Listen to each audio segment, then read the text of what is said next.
ਸਤਿ ਸ਼੍ਰੀ ਅਕਾਲ। ਤੁਸੀਂ ਜੁੜੇ ਹੋਏ ਹੋ ਪੰਜਾਬੀ ਰੇਡੀਓ USA ਦੇ ਨਾਲ ਤੇ ਮੈਂ ਹਾਂ ਪ੍ਰਵੀਨ ਸ਼ਰਮਾ ਲੈ ਕੇ ਹਾਜ਼ਰ ਹਾਂ program update California. Update California program ਦੇ ਵਿੱਚ ਕਈ ਅਹਿਮ ਤੇ ਕਈ ਖਾਸ ਖਬਰਾਂ ਨੂੰ ਲੈ ਕੇ ਚਰਚਾ ਕਰਨ ਦੇ ਲਈ ਜੁੜ ਚੁੱਕੇ ਨੇ ਹਰਜੋਤ ਸਿੰਘ ਖਾਲਸਾ ਜੀ। ਹਰਜੋਤ ਸਿੰਘ ਜੀ, ਸਤਿ ਸ਼੍ਰੀ ਅਕਾਲ, ਸਵਾਗਤ ਹੈ ਜੀ। ਸਤਿ ਸ਼੍ਰੀ ਅਕਾਲ, ਧੰਨਵਾਦ ਜੀ ਆਇਆਂ ਨੂੰ। ਪੰਜਾਬੀ ਰੇਡੀਓ USA ਦੇ ਜਿੰਨੇ ਵੀ ਸਰੋਤੇ ਸਾਡੇ ਸਾਰੇ ਹੀ AM ਸਟੇਸ਼ਨਸ, FM ਸਟੇਸ਼ਨਸ, ਘਰਾਂ ਦੇ ਵਿੱਚ ਰੇਡੀਓ ਸੈਟਸ ਦੇ ਰਾਹੀਂ, ਟੈਲੀਫੋਨ ਦੇ ਰਾਹੀਂ, ਫੇਸਬੁੱਕ, YouTube ਤੇ ਲਾਈਵ ਦੇਖ ਰਹੇ ਹੋ, ਸੁਣ ਰਹੇ ਹੋ, ਸਾਰਿਆਂ ਨੂੰ ਜੀ ਆਇਆਂ ਨੂੰ ਤੇ ਬਹੁਤ ਹੀ ਪਿਆਰ ਤੇ ਸਤਿਕਾਰ ਭਰੀ ਸਤਿ ਸ਼੍ਰੀ ਅਕਾਲ। ਸਰੋਤਿਓ, ਅੱਜ ਅਗਸਤ ਦੀ 1 ਤਰੀਕ ਆ, ਦਿਨ ਸ਼ੁੱਕਰਵਾਰ ਆ ਤੇ ਤੁਹਾਡੇ ਲਈ ਸ਼ਾਮ ਦਾ ਅਪਡੇਟ ਕੈਲੀਫੋਰਨੀਆ ਪ੍ਰੋਗਰਾਮ ਲੈ ਕੇ ਹਾਜ਼ਰ ਹੋਏ ਹਾਂ ਜੀ। ਅਪਡੇਟ ਕੈਲੀਫੋਰਨੀਆ ਪ੍ਰੋਗਰਾਮ ਨੂੰ ਸਪਾਂਸਰ ਕਰਦੇ ਨੇ ਖਾਲਸਾ ਇੰਸ਼ੋਰੈਂਸ ਏਜੰਸੀ ਵਾਲੇ, ਜਿਨ੍ਹਾਂ ਤੋਂ ਤੁਸੀਂ ਹਰ ਤਰੀਕੇ ਦੀ ਇੰਸ਼ੋਰੈਂਸ ਲੈ ਸਕਦੇ ਹੋ। ਇੰਸ਼ੋਰੈਂਸ ਬਾਰੇ ਪਤਾ ਕਰਨ ਦੇ ਲਈ ਇਹਨਾਂ ਦਾ ਨੰਬਰ ਹੈ 408-272-2500। ਇਹ 1992 ਤੋਂ ਲਗਾਤਾਰ ਇੰਸ਼ੋਰੈਂਸ ਬਿਜ਼ਨਸ ਦੇ ਵਿੱਚ ਸ਼ਾਨਦਾਰ ਸੇਵਾਵਾਂ ਦੇ ਰਹੇ ਨੇ ਤੇ ਅਮਰੀਕਾ ਭਰ ਦੇ ਵਿੱਚ ਇੰਸ਼ੋਰੈਂਸ ਕਰਦੇ ਨੇ। ਓਬਾਮਾ ਕੇਅਰ, ਮੈਡੀਕੇਅਰ ਜਾਂ ਫਿਰ ਕਵਰਡ ਕੈਲੀਫੋਰਨੀਆ ਬਾਬਤ ਪਾਲਿਸੀ ਕਰਵਾਉਣ ਦੇ ਲਈ, ਸਲਾਹ ਲੈਣ ਦੇ ਲਈ ਅੱਜ ਹੀ ਕਾਲ ਕਰੋ 408-272-2500 ਤੇ। ਟਰਕੀਆਨਾ ਇਮੀਗ੍ਰੇਸ਼ਨ ਲਾ ਫਰਮ ਵਾਲੇ ਜੇ ਟਰਕੀਆਨਾ, ਟੋਨੀ ਟਰਕੀਆਨਾ ਦੇ ਨਾਲ ਤੁਸੀਂ US ਇਮੀਗ੍ਰੇਸ਼ਨ ਬਾਬਤ ਕੋਈ ਵੀ ਸਲਾਹ ਕਰਨੀ ਹੈ, ਕੋਈ ਵੀ ਸਵਾਲ ਪੁੱਛਣਾ ਤੇ ਇਹਨਾਂ ਦਾ ਨੰਬਰ ਹੈ 415-909-0503।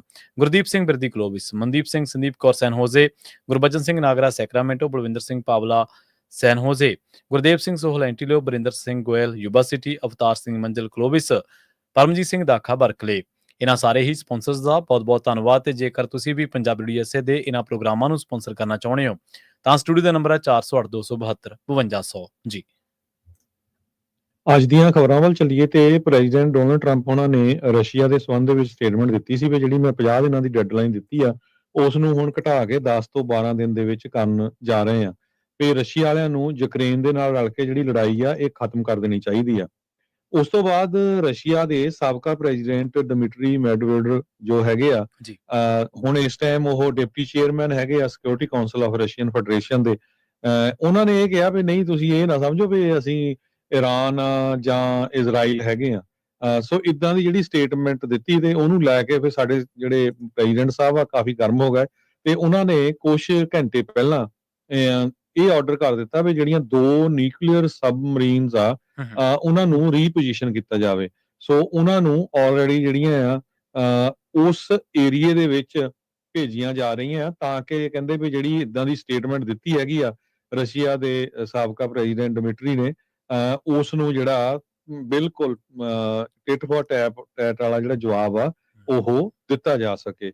ਸੋ ਮਾਹੌਲ ਜਿਹੜਾ ਹੈ ਬਹੁਤ ਜ਼ਿਆਦਾ ਜਿਹੜਾ ਇਸ ਉਹਨਾਂ ਜਿਹੜੀ ਰਸ਼ੀਆ ਦੇ ਸਾਬਕਾ ਪ੍ਰੈਜ਼ੀਡੈਂਟ ਦੀ ਸਟੇਟਮੈਂਟ ਤੋਂ ਬਾਅਦ ਗਰਮਾ ਗਿਆ ਆ, ਕਿਉਂਕਿ ਉਹਨੇ ਇਹ ਕਿਹਾ ਸੀ ਵੀ ਰਿਮੈਂਬਰ ਰਸ਼ੀਆ ਇਜ਼ਰਾਈਲ ਨਹੀਂ ਤੇ ਨਾ ਹੀ ਈਰਾਨ ਹੈਗਾ ਆ। ਤੇ ਟਰੰਪ ਨਹੀਂ ਕਹਿੰਦੇ ਇਹ ਤਾਂ ਅਲਟੀਮੇਟਮ ਹੀ ਆ ਇੱਕ ਤਰ੍ਹਾਂ ਦੇ ਨਾਲ। ਤੇ ਮੈਂ ਤਾਂ ਕੋਸ਼ਿਸ਼ ਕਰ ਰਿਹਾ ਵੀ ਜਿਹੜੀ ਤੁਹਾਡੀ ਲੜਾਈ ਆ ਖਤਮ ਹੋਣੀ ਚਾਹੀਦੀ ਆ, ਕਿਉਂਕਿ ਜਿੰਨੇ ਕੁ ਲੋਕ ਮਾਰੇ ਜਾ ਚੁੱਕੇ ਆ, ਕਿਉਂਕਿ ਜਿਹੜੇ ਫਿਗਰ ਆਏ ਆ ਕਹਿੰਦੇ ਵੀ 1,12,500 ਰਸ਼ੀਆ ਦੇ ਫੌਜੀ ਮਾਰੇ ਜਾ ਚੁੱਕੇ ਇਸ ਜੰਗ ਦੇ ਵਿੱਚ।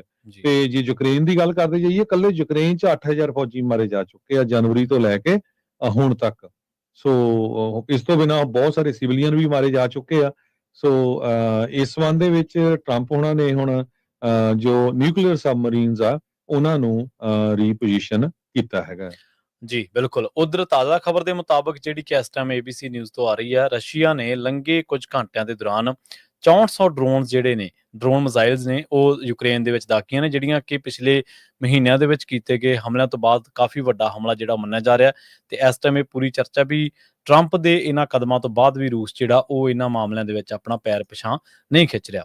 ਅਗਲੀ ਜਿਹੜੀ ਵੱਡੀ ਖਬਰ ਅਮਰੀਕਾ ਤੋਂ ਦੇ ਲਿਹਾਜ਼ ਦੇ ਨਾਲ ਜੇਕਰ ਦੇਖਿਆ ਜਾਵੇ ਤਾਂ ਮੌਂਟਾਨਾ ਤੋਂ ਆ ਰਹੀ ਹੈ। ਮੌਂਟਾਨਾ ਦੇ ਐਨਾਕੋਂਡਾ ਦੇ ਵਿੱਚ ਇੱਕ ਸ਼ੂਟਿੰਗ ਦੀ ਜਿਹੜੀ ਵਾਰਦਾਤ ਵਾਪਰੀ ਹੈ, ਇਹ ਵਾਰਦਾਤ ਜਿਹੜੀ ਵਾਪਰੀ ਹੈ ਬਾਰ ਦੇ ਵਿੱਚ ਵਾਪਰੀ ਆ।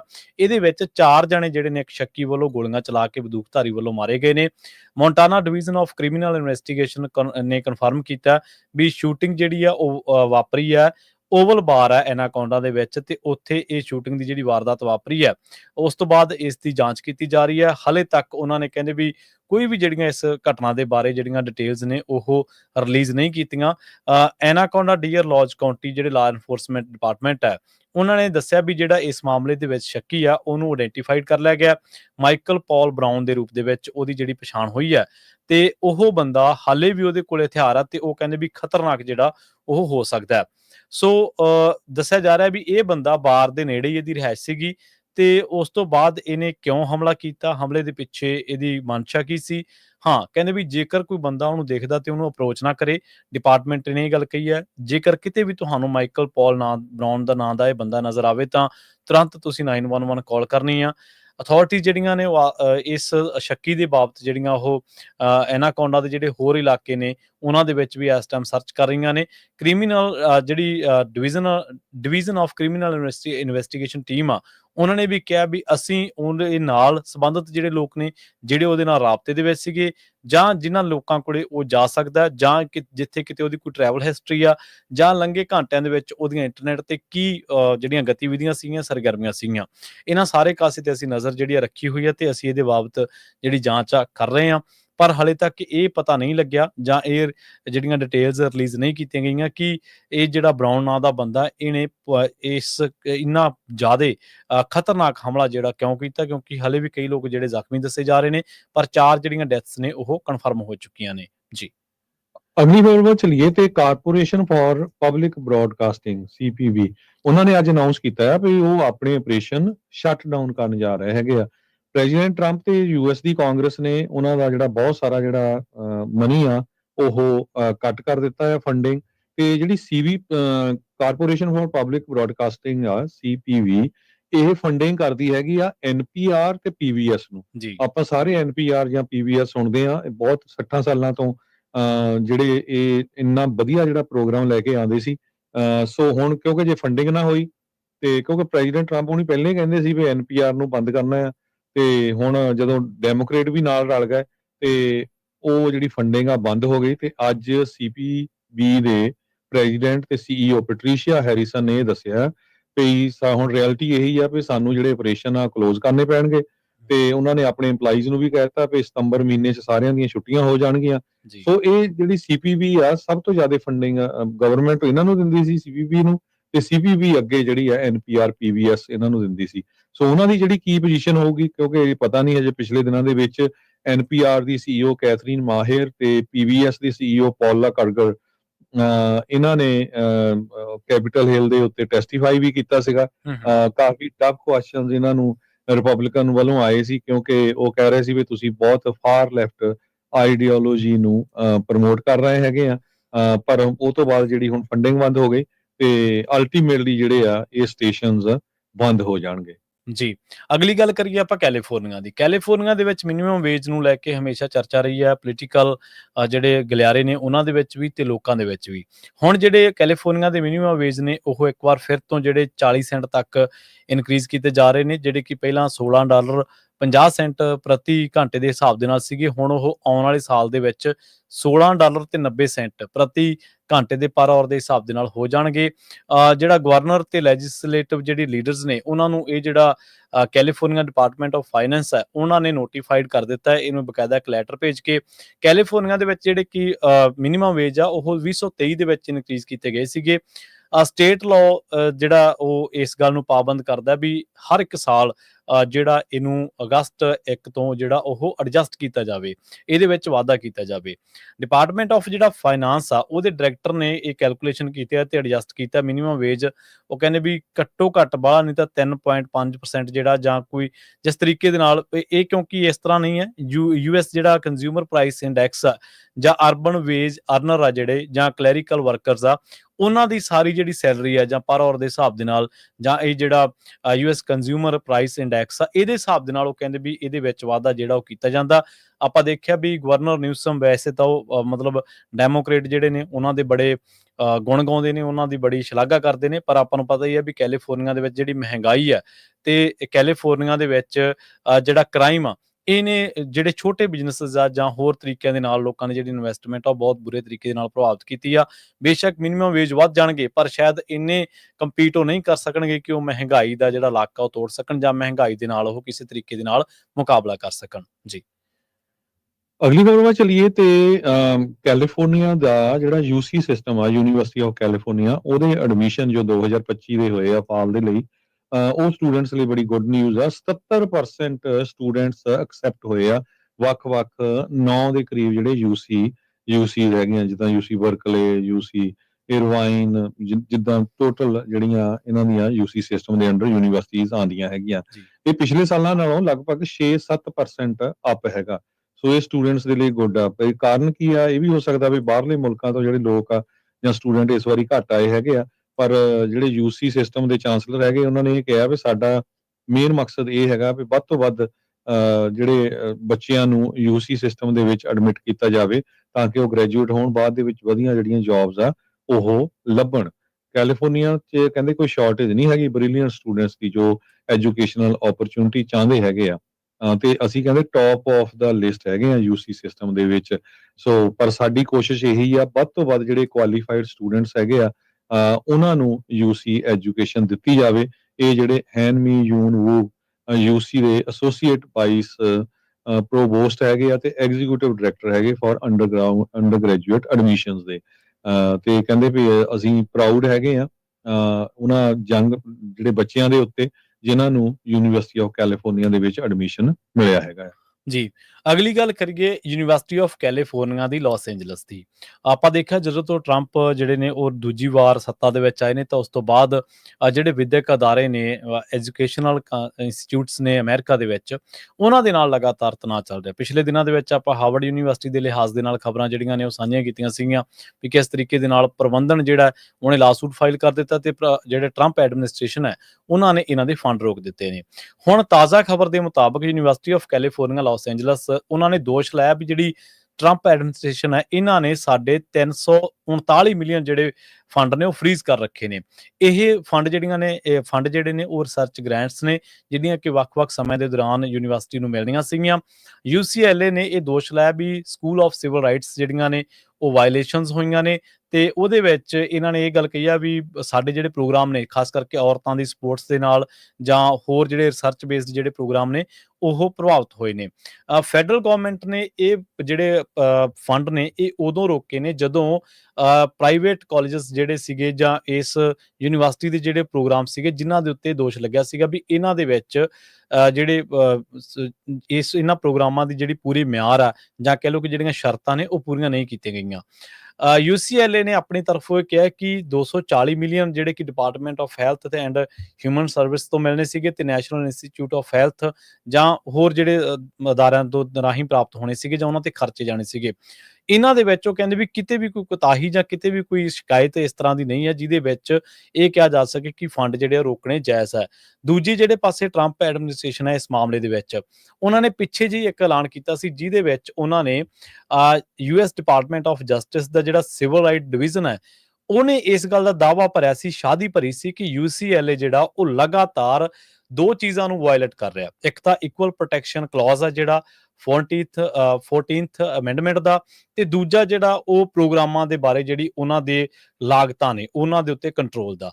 ਕਹਿੰਦੇ ਕਿ UCLA ਨੇ ਇਸ ਤੋਂ ਬਾਅਦ ਇਹ ਗੱਲ ਕਹੀ ਵੀ ਅਸਲ ਦੇ ਵਿੱਚ ਨਾ ਤਾਂ ਇਹ ਇਕੁਅਲ ਪ੍ਰੋਟੈਕਸ਼ਨ ਕਲੌਜ਼ ਦਾ ਜਿਹੜੀ 14th ਅਮੈਂਡਮੈਂਟ ਆ ਉਹਦਾ ਕਿਸ ਤਰੀਕੇ ਨਾਲ ਵਾਇਲੇਸ਼ਨ ਆ, ਅਸਲ ਦੇ ਵਿੱਚ ਉਹ ਕਹਿੰਦੇ ਵੀ ਜਿਊਸ਼ ਤੇ ਇਜ਼ਰਾਈਲੀ ਸਟੂਡੈਂਟ ਜਿਹੜੇ ਨੇ ਇਜ਼ਰਾਈਲ ਦੇ ਮੂਲ ਦੇ ਉਹਨਾਂ ਦੇ ਲੰਘੇ ਦਿਨੀ ਜਦੋਂ ਰੋਸ ਮੁਜ਼ਾਹਰੇ ਹੋਏ ਸੀ ਤਾਂ ਉਹ ਆਮੋ ਸਾਹਮਣੇ ਹੋ ਗਏ ਸੀਗੇ।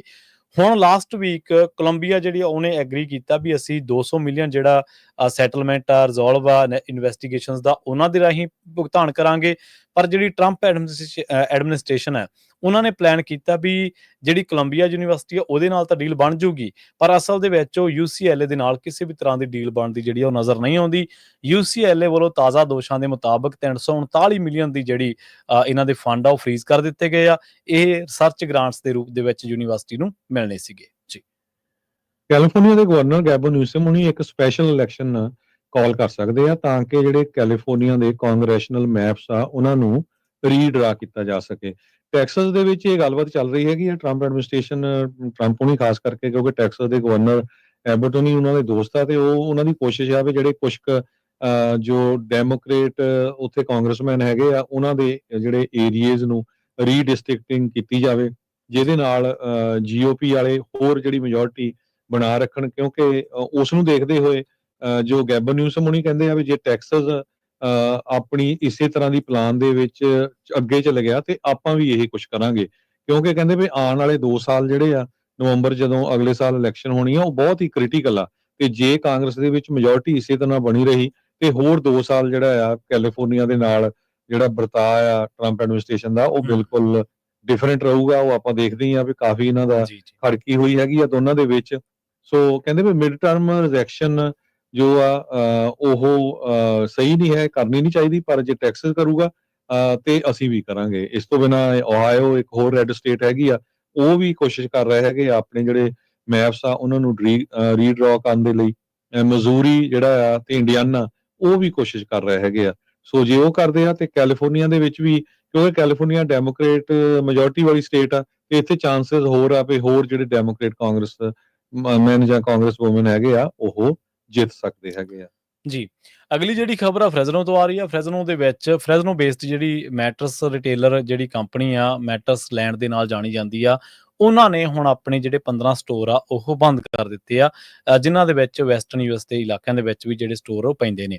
ਮੈਟਰਸ ਲੈਂਡ ਜਿਹੜੀ ਆ ਉਹ 1996 ਦੇ ਵਿੱਚ ਜਿਹੜੀ ਆ ਸਥਾਪਿਤ ਕੀਤੀ ਗਈ ਸੀਗੀ, ਤੇ ਇਹਦਾ ਜਿਹੜਾ ਕਾਰੋਬਾਰ ਆ ਉਹ ਹੌਲੀ-ਹੌਲੀ 4 ਸਟੇਟਾਂ ਦੇ ਵਿੱਚ ਅਮਰੀਕਾ ਦੀਆਂ ਦੇ ਵਿੱਚ ਫੈਲ ਗਿਆ ਸੀਗਾ। ਸਲੀਫਿਟ ਕਾਰਪੋਰੇਸ਼ਨ ਜਿਹੜੀ ਕਿ ਪੇਰੈਂਟ ਕੰਪਨੀ ਹੈ ਮੈਟਰਸ ਲੈਂਡ ਦੀ, ਤੇ ਇਹਨੇ ਹੁਣ ਲੰਘੇ ਜੁਲਾਈ ਮਹੀਨੇ ਦੇ ਵਿੱਚ 17 ਤਰੀਕ ਨੂੰ ਚੈਪਟਰ 7 ਦੀ ਜਿਹੜੀ ਬੈਂਕਰਪਸੀ ਉਹ ਫਾਈਲ ਕੀਤੀ ਸੀਗੀ। ਸਟੋਰ ਜਿਹੜਾ ਉਹਨੂੰ ਉਹਨਾਂ ਨੇ ਬੰਦ ਕਰਤੇ ਸੀਗੇ ਤਕਰੀਬਨ ਜੂਨ ਦੇ ਵਿੱਚ, ਤੇ ਲੌਂਗ ਟਾਈਮ EMPLOYEES ਜਿਹੜੇ ਕਿ ਇਹਦੇ ਨਾਲ ਕਰਦੇ ਰਹੇ ਕੰਮ, ਉਹਨਾਂ ਨੇ ਦੱਸਿਆ ਵੀ ਜੂਨ ਮਹੀਨੇ ਦੇ ਵਿੱਚ ਇਹਨਾਂ ਨੇ ਵੱਖ-ਵੱਖ ਸਟੋਰਾਂ ਦੇ ਉੱਤੇ ਜਿਹੜਾ ਕਾਰੋਬਾਰ ਆ ਉਹ ਬੰਦ ਕਰ ਦਿੱਤਾ ਸੀਗਾ। ਸਲੀਪਫਿਟ ਕਾਰਪ ਦਾ ਜਿਹੜਾ ਮੈਟਰਸ ਲੈਂਡ ਦਾ ਜਿਹੜਾ ਇੱਕ ਸਟੋਰ ਆ ਫ੍ਰੈਜ਼ਨੋ ਦੇ ਵਿੱਚ ਵੀ ਆ, ਹਰਨਨ ਤੇ ਬਲੈਕਸਟੋਨ ਦੇ ਇਲਾਕਿਆਂ ਦੇ ਵਿੱਚ, ਤੇ ਨਾਲ-ਨਾਲ ਇਹਨੂੰ ਹੈੱਡਕੁਆਟਰ ਵੀ ਕਿਹਾ ਜਾਂਦਾ ਇਹਨਾਂ ਦਾ। ਕਲੋਵਿਸ ਦੇ ਵਿੱਚ, ਬੇਕਰਸਫੀਲਡ ਦੇ ਵਿੱਚ, ਮਰਸੈਡ ਦੇ ਵਿੱਚ, ਤੇ ਨਿਵਾਡਾ ਦੇ ਵਿੱਚ ਵੀ ਇਹਨਾਂ ਦੇ ਸਟੋਰ ਨੇ, ਕਾਰਸਨ ਸਿਟੀ ਦੇ ਵਿੱਚ, ਵਾਈਸੇਲੀਆ ਦੇ ਵਿੱਚ ਵੀ ਇਹਨਾਂ ਦੇ ਸਟੋਰ ਨੇ। ਬਹੁਤ ਵੱਡੀ ਗਿਣਤੀ ਦੇ ਵਿੱਚ ਜਿਹੜੇ ਲੋਕ ਇਹਨਾਂ ਦੇ ਨਾਲ ਕਾਰੋਬਾਰ ਕਰਦੇ ਸੀਗੇ, ਉਹਨਾਂ ਦਾ ਜਿਹੜੀ ਨੌਕਰੀ ਆ ਉਹ ਪ੍ਰਭਾਵਿਤ ਹੋਈ ਆ। ਮੈਟਰਸ ਲੈਂਡ ਜਿਹੜੀ ਆ ਇਹਨਾਂ ਨੇ ਬੈਂਕਰਪਸੀ ਫਾਈਲ ਕੀਤੀ ਹੈ, ਤੇ ਇਹਨਾਂ ਦੇ ਜਿਹੜੇ ਸਟੋਰ ਸੀਗੇ ਸਪੋਕੇਨ ਦੇ ਵਿੱਚ, ਵਾਸ਼ਿੰਗਟਨ ਦੇ ਵਿੱਚ, ਤੇ ਮੈਰੀਡੀਅਨ ਦੇ ਵਿੱਚ, ਤੇ ਨਾਪਾ ਇਡਾਹੋ ਦੇ ਵਿੱਚ, ਮਾਫ ਕਰਨਾ, ਉੱਥੇ ਵੀ ਇਹਨਾਂ ਦੇ ਜਿਹੜੇ ਸਟੋਰ ਆ ਉਹਨਾਂ ਨੇ ਹੁਣ ਉਹ ਬੰਦ ਕਰਨ ਜਾ ਰਹੇ ਨੇ। ਸੋ ਆਪਾਂ ਦੇਖਿਆ ਹੀ ਆ ਵੀ ਬਹੁਤ ਸਾਰੇ ਬਿਜ਼ਨਸ ਜਿਹੜੇ ਨੇ ਉਹ ਵੱਖ-ਵੱਖ ਕਾਰਨਾਂ ਕਰਕੇ ਇਸ ਟਾਈਮ ਤੋਬਾ ਕਰ ਰਹੇ ਨੇ ਕਾਰੋਬਾਰ ਕਰਨ ਤੋਂ। ਲੰਘੇ ਦਿਨੀ ਹਰਜੋਤ ਸਿੰਘ ਖਾਲਸਾ ਜੀ ਨੇ ਜਿਹੜਾ ਪ੍ਰੋਗਰਾਮ ਸੀਗਾ ਆਪਣਾ ਅਪਡੇਟ ਟਰੱਕਿੰਗ ਦਾ, ਉਹਦੇ ਵਿੱਚ ਦੱਸਿਆ ਸੀਗਾ ਵੀ ਕਿਵੇਂ 400 ਟਰੱਕਾਂ ਵਾਲੀ ਜਿਹੜੀ ਕੰਪਨੀ ਆ ਉਹਨੇ ਬੈਂਕਰਪਸੀ ਫਾਈਲ ਕਰਤੀ। ਕਾਰਨ ਕੀ ਸੀਗਾ? ਬਿਜ਼ਨਸ ਵਧੀਆ ਚੱਲ ਰਿਹਾ ਸੀ, ਸਾਰਾ ਕੁਝ ਸੀਗਾ, ਪਰ ਉਹਨਾਂ ਦੇ ਜਿਹੜੇ ਲਾ ਸੂਟ ਸੀਗੇ ਉਹਨਾਂ ਦੀ ਰਕਮ ਹੀ ਏਡੀ ਵੱਡੀ ਹੋ ਗਈ ਵੀ ਉਹ ਕਹਿੰਦੇ ਵੀ ਸਾਡੇ ਤੋਂ ਇਹ ਦੇਣਦਾਰੀਆਂ ਜਿਹੜੀਆਂ ਨੇ ਉਹ ਦਿੱਤੀਆਂ ਜਾ ਹੀ ਨਹੀਂ ਸਕਦੀਆਂ। ਸੋ ਜਦੋਂ ਵੀ ਕੋਈ ਇਸ ਤਰ੍ਹਾਂ ਦਾ ਕਾਰੋਬਾਰ ਬੰਦ ਹੁੰਦਾ, ਉਹਦਾ ਬੇਸ਼ੱਕ ਕੰਪਨੀ ਤੇ ਤਾਂ ਚਲੋ ਅਸਰ ਪੈਂਦਾ ਹੀ ਆ, ਪਰ ਇੰਪਲੋਇਮੈਂਟ ਦੇ ਰੂਪ ਦੇ ਵਿੱਚ ਲੋਕਾਂ ਤੇ ਵੀ ਉਹਦਾ ਅਸਰ ਜਿਹੜਾ ਉਹ ਜ਼ਰੂਰ ਪੈਂਦਾ। ਜੀ, ਕੈਲੀਫੋਰਨੀਆ ਨੇ 130 ਦੇ ਕਰੀਬ ਹਾਈਵੇ ਪੈਟਰੋਲ ਆਫੀਸਰਸ ਨੂੰ ਆਲਰੇਡੀ ਹਾਇਰ ਕਰ ਲਿਆ ਹੈਗਾ। ਅੱਜ ਇੱਕ ਸੈਰੇਮਨੀ ਹੋਈ ਜਿਹਦੇ ਵਿੱਚ ਕੈਲੀਫੋਰਨੀਆ ਦੇ ਗਵਰਨਰ ਗੈਬਰ ਨਿਊਸਮ ਹੁਣੀ ਵੀ ਪਹੁੰਚੇ ਹੋਏ ਸੀ। ਉਹਨਾਂ ਨੇ ਵਧਾਈਆਂ ਦਿੱਤੀਆਂ 130 ਕੈਡਿਟਸ ਨੂੰ ਜੋ ਗ੍ਰੈਜੂਏਟ ਹੋਏ ਹੈਗੇ ਆ। ਨਵਾਂ ਐਜ਼ ਅ ਰੋਲ ਉਹਨਾਂ ਦਾ ਜਿਹੜਾ ਕੈਲੀਫੋਰਨੀਆ ਹਾਈਵੇ ਪੈਟਰੋਲ ਆਫੀਸਰਸ ਦਾ, ਤੇ ਪੂਰੀ ਸਟੇਟ ਦੇ ਵਿੱਚ ਉਹ ਕੰਮ ਕਰਨਗੇ। 26 ਵੀਕ ਦੀ ਇਹ ਟ੍ਰੇਨਿੰਗ ਸੀਗੀ, ਤੇ ਇਸ ਟ੍ਰੇਨਿੰਗ ਦੇ ਵਿੱਚ ਉਹ ਵੱਖ-ਵੱਖ ਜੋ ਟ੍ਰੇਨਿੰਗ ਦੇ ਜੋ ਆਈਡੀਆਜ਼ ਆ ਜਾਂ ਵੱਖ-ਵੱਖ ਮੁੱਦਿਆਂ ਦੇ ਉੱਤੇ ਜਿਹੜੀ ਉਹਨਾਂ ਨੂੰ ਟ੍ਰੇਨਿੰਗ ਦਿੱਤੀ ਜਾਂਦੀ ਆ, ਖਾਸ ਕਰਕੇ ਟ੍ਰੈਫਿਕ ਐਨਫੋਰਸਮੈਂਟ ਨੂੰ ਲੈ ਕੇ, ਕੋਲੀਜਨ ਇਨਵੈਸਟੀਗੇਸ਼ਨ ਨੂੰ, ਡਿਫੈਂਸਿਵ ਟੈਕਟਿਕਸ, ਫਾਇਰ ਆਰਮ ਪ੍ਰੋਫੀਸ਼ੀਐਂਸੀ, ਐਮਰਜੈਂਸੀ ਵਹੀਕਲ ਆਪਰੇਸ਼ਨ ਵਗੈਰਾ, ਇਹ ਸਾਰੀ ਟ੍ਰੇਨਿੰਗ ਦਿੱਤੀ ਗਈ ਹੈਗੀ ਆ। 2024 ਦੇ ਵਿੱਚ ਗਵਰਨਰ ਗੈਬਰ ਨਿਊਸਮ ਨੇ ਇਹ ਕਿਹਾ ਸੀ ਵੀ ਸਾਨੂੰ ਘੱਟੋ-ਘੱਟ 1000 CHP ਦੇ ਨਵੇਂ ਰਿਕਰੂਟਮੈਂਟ ਲਈ ਬੰਦੇ ਜਾਂ ਲੇਡੀਜ਼ ਚਾਹੀਦੇ ਹੈਗੇ ਆ। ਸੋ 130 ਆਲਰੇਡੀ ਹੁਣ ਹਾਇਰ ਹੋਏ ਆ, ਤੇ ਹਜੇ ਵੀ ਬਹੁਤ ਜ਼ਿਆਦਾ ਜਿਹੜੀ ਡਿਮਾਂਡ ਹੈਗੀ ਆ। ਕੈਲੀਫੋਰਨੀਆ ਦੇ ਵਿੱਚ ਇੱਕ ਟਾਈਮ ਦੇ ਉੱਤੇ ਕ੍ਰਾਈਮ ਬਹੁਤ ਜ਼ਿਆਦਾ ਵੱਧ ਗਿਆ ਸੀ। ਕਹਿੰਦੇ ਵੀ $1.7 ਬਿਲੀਅਨ ਕੈਲੀਫੋਰਨੀਆ ਦੀ ਸਰਕਾਰ ਨੇ ਹੁਣ ਕੈਲੀਫੋਰਨੀਆ ਦੀ ਪਬਲਿਕ ਸੇਫਟੀ ਪਲਾਨ ਦੇ ਲਈ ਇਨਵੈਸਟ ਕੀਤਾ ਹੈਗਾ। ਸੋ ਜਿਹਦੇ 'ਚ ਉਹ ਵੱਧ ਤੋਂ ਵੱਧ ਜਿਹੜੇ ਆਫੀਸਰਸ ਆ ਉਹਨਾਂ ਨੂੰ ਹਾਇਰ ਕਰਨਗੇ। ਸੋ ਕੈਲੀਫੋਰਨੀਆ ਵਾਲੇ ਧੜਾਧੜ CHP ਆਫੀਸਰਸ ਨੂੰ ਹਾਇਰ ਕਰ ਰਹੇ ਆ, ਤੇ ਉਧਰ ਜਿਹੜੀ ਫੈਡਰਲ ਸਰਕਾਰ ਆ ਉਹ ਧੜਾਧੜ ਆਈਸ ਦੇ ਏਜੰਟਸ ਨੂੰ ਹਾਇਰ ਕਰ ਰਹੀ ਆ। $50,000 ਤੱਕ ਦਾ ਜਿਹੜਾ ਬੋਨਸ ਆ ਹਾਇਰਿੰਗ ਦੇ ਲਈ ਦਿੱਤਾ ਜਾ ਰਿਹਾ ਹੈ ਟਰੰਪ ਐਡਮਿਨਿਸਟ੍ਰੇਸ਼ਨ ਵੱਲੋਂ। ਜੇ ਤੁਸੀਂ ਆਈਸ ਦੇ ਏਜੰਟ ਬਣਦੇ ਹੈਗੇ ਆ ਤਾਂ ਤਨਖਾਹ ਵੀ 100,000 ਦੇ ਕਰੀਬ ਦੱਸੀ ਜਾ ਰਹੀ ਆ। ਜੀ, ਹਰਜੋਤ ਸਿੰਘ ਜੀ, ਆਪਣਾ ਜਿਹੜਾ ਖਬਰਾਂ ਦਾ ਸਮਾਂ ਜੀ ਉਹ ਸਮਾਪਤੀ ਵਾਲਾ ਹੈ ਜੀ, ਤੇ ਜਾਂਦੇ ਸਟਾਕ ਬਾਰੇ ਤੇ ਕਰੰਸੀ ਬਾਰੇ ਜ਼ਰੂਰ ਜਾਣਕਾਰੀ ਜਿਹੜੀ ਉਹ ਦਿੰਦੇ ਚੱਲੀਏ। ਜੀ, ਸੋ ਬਿਲਕੁਲ ਜੇ ਸਟਾਕ ਮਾਰਕੀਟ ਦੀ ਗੱਲ ਕਰਦੇ ਜਾਈਏ, ਤੇ ਕਿਉਂਕਿ ਟੈਰਿਫਸ ਨੂੰ ਲੈ ਕੇ ਪੂਰੀ ਦੁਨੀਆ ਹਿੱਲਦੀ ਪਈ ਆ, ਸੋ ਅੱਜ ਸਟਾਕ ਮਾਰਕੀਟ ਦੇ ਉੱਤੇ ਵੀ ਉਹਦਾ ਕਾਫੀ ਅਸਰ ਪਿਆ। ਡਾਓ ਜੋਨ ਇੰਡਸਟਰੀਅਲ ਜਿਹੜੀ ਆ ਉਹ 1.23% ਡਾਊਨ ਗਈ ਆ ਤੇ ਕਲੋਜ਼ ਹੋਈ ਹੈਗੀ ਆ 43,588.58 ਦੇ ਉੱਤੇ। S&P ਇੰਡੈਕਸ ਡਾਊਨ ਗਿਆ 1.60%, ਕਲੋਜ਼ ਹੋਇਆ 6238.01 ਤੇ। ਨੈਸਡੈਕ ਜਿਹੜਾ ਡਾਊਨ ਗਿਆ 2.24% ਤੇ ਕਲੋਜ਼ ਹੋਇਆ 20,650.13 ਦੇ ਉੱਤੇ। ਇਸੇ ਤਰ੍ਹਾਂ ਜੇਕਰ ਕਰੰਸੀ ਦੀ ਗੱਲ ਕਰੀਏ ਤਾਂ ਅੱਜ ਇੱਕ ਯੂਐਸ ਡਾਲਰ ਦੀ ਕੀਮਤ ਕੈਨੇਡਾ ਦੇ $1 ਤੇ 38 ਸੈਂਟ ਦੇ ਬਰਾਬਰ, ਇੰਡੀਆ ਦੇ 87 ਰੁਪਏ ਤੇ 20 ਪੈਸਿਆਂ ਦੇ ਬਰਾਬਰ ਤੇ ਪਾਕਿਸਤਾਨ ਦੇ 283 ਰੁਪਏ ਤੇ 25 ਪੈਸਿਆਂ ਦੇ ਬਰਾਬਰ ਇੱਕ ਯੂਐਸ ਡਾਲਰ ਦੀ ਕੀਮਤ ਰਹੀ ਹੈ।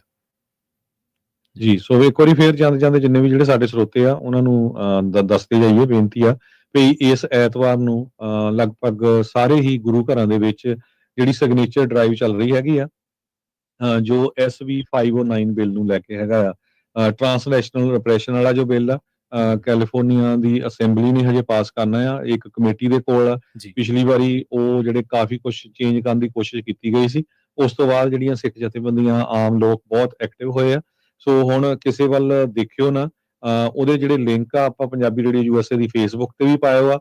ਜਿਨ੍ਹਾਂ ਦੇ ਨਿਆਣੇ ਕੋਈ ਵੀ ਲੈਪਟਾਪ ਹੈਗੇ ਉਹ ਜਾ ਕੇ ਗੁਰੂ ਘਰਾਂ 'ਚ ਟੇਬਲ ਲਾ ਲਿਓ ਤੇ ਉੱਥੇ I stand on right side, I support SV 509। So ਇੱਕ ਸਿੰਪਲ ਜਿਹਾ ਪਟੀਸ਼ਨ ਹੈਗੀ ਆ ਜਿੱਥੇ ਤੁਹਾਡਾ ਨਾਮ ਤੇ ਐਡਰੈਸ ਹੋਣਾ ਆ ਤੇ ਈਮੇਲ ਹੋਣੀ ਆ, ਤੇ ਉਹ ਜਿੱਦਾਂ ਹੀ ਜ਼ਿਪ ਕੋਡ ਪਾਣਾ ਆ, ਤੁਹਾਡੇ ਏਰੀਏ ਦੇ ਅਸੈਂਬਲੀ ਮੈਂਬਰ ਜਾਂ ਅਸੈਂਬਲੀ ਵੂਮਨ ਜਿਹੜੀ ਆ ਉਹਦੇ ਆਫਿਸ ਨੂੰ ਉਹ ਫਾਰਵਰਡ ਹੋ ਜਾਣਾ ਹੈਗਾ। ਕਿਸੇ ਦੇ ਕੋਲ ਉਹ ਸੇਵ ਨਹੀਂ ਹੋਣਾ, ਸਿੱਧਾ ਅਸੈਂਬਲੀ ਮੈਂਬਰ ਦੇ ਕੋਲ ਜਾਣਾ ਹੈਗਾ।